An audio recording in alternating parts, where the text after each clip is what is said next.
Já vím, že zvládl zkoušku, tak to je, no. Jestli bych tam mohl se tam Má to nádhernou barvu. Barva oka mohla být intenzivnější, ale krásný odznaky. No.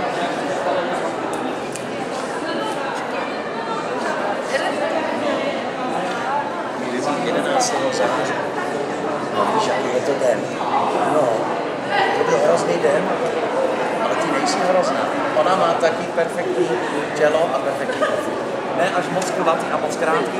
Já mám rád, že to je tam kulatý a trošku delší ten nos. Ne, jako, no ano, přesně tak, jak to má ten kocor jako s tou fantastickou barvou. Nic chutná jako barva. Výborná výška, výborná přezená výška. Strašně slibná srst, je úplně jiný srst, než vaše první kočka. A to je srst, která prostě zůstane. No.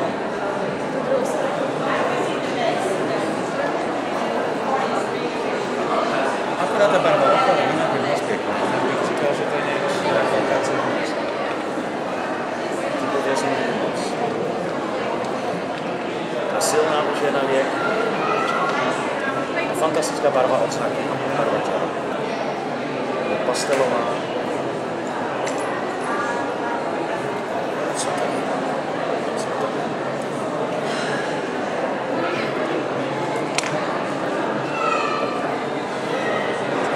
Trošku začíná žádat. No, až ty. To začíná ten